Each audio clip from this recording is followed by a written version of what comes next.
Em nome do Pai, do Filho e do Espírito Santo. Amém.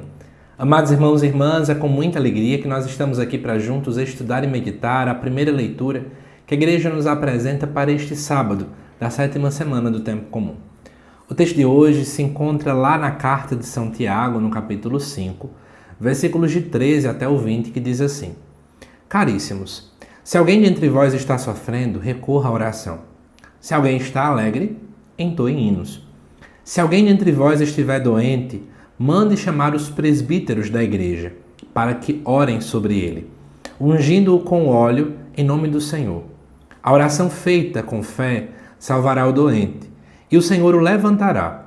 E se tiver cometido pecados, receberá o perdão.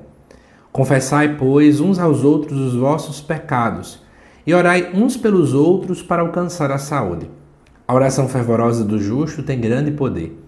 Assim Elias, que era um homem semelhante a nós, orou com insistência para que não chovesse, e não houvesse chuva na terra durante 3 anos e 6 meses. Em seguida tornou a orar e o céu deu a chuva, e a terra voltou a produzir o seu fruto. Meus irmãos, se alguém de vós se desviar da verdade e um outro o reconduzir, saiba este, que aquele que reconduzir um pecador desencaminhado salvará da morte a alma dele, e cobrirá uma multidão de pecados. Amados irmãos e irmãs, a gente está aqui dentro de uma grande receita sobre a vida de oração. Eu quero trazer aqui algumas evidências que talvez numa primeira leitura você não consiga analisar de modo tão adequado, né? Primeira coisa, quando ele fala assim, sobre o sofrimento. Primeira coisa que a gente tem que fazer quando alguém está sofrendo, segundo a carta de São Tiago, é algo que é basilar na vida de um cristão: recorrer à oração. Ou seja, o foco do sofrimento não é a desistência da vida, não é se lamuriar, mas é orar.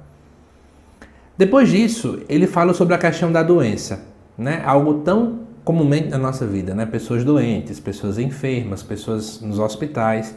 E ele vai dizer: chame os presbíteros da igreja, que hoje, obviamente, a situação foi depois evoluindo, seria o que a gente hoje chama de padres, né? Chame os padres para que orem sobre eles, ungindo-os com o óleo em nome do Senhor. Estamos vendo aqui o primeiro versículo, bem evidente mesmo do Novo Testamento, sobre a unção dos enfermos. Então, quando alguém questionar você, por que vocês católicos utilizam esse sacramento da unção dos enfermos, me diga que é um aparato bíblico, confirme, que mostra alguma coisa. Tá aqui o exemplo mais claro, encontrado dentro deste versículo 14.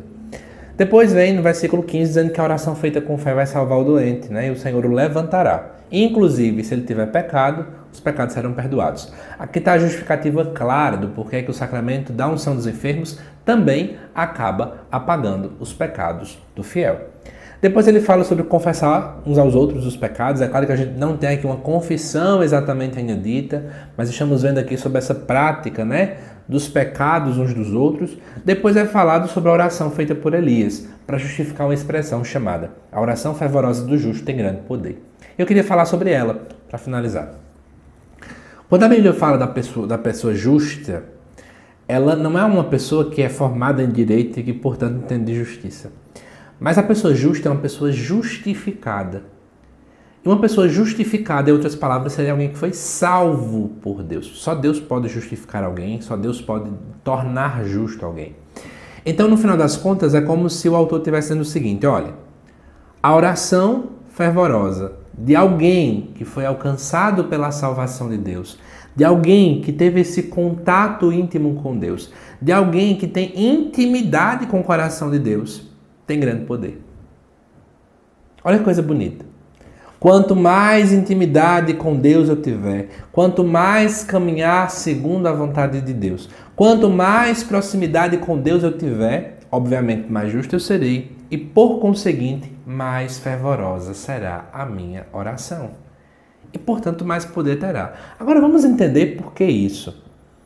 Será que quer dizer que quem não está na igreja não tem poder na oração? Será que quem não fala com Deus nunca, será que a oração não é atendida? Não é esse o propósito do texto.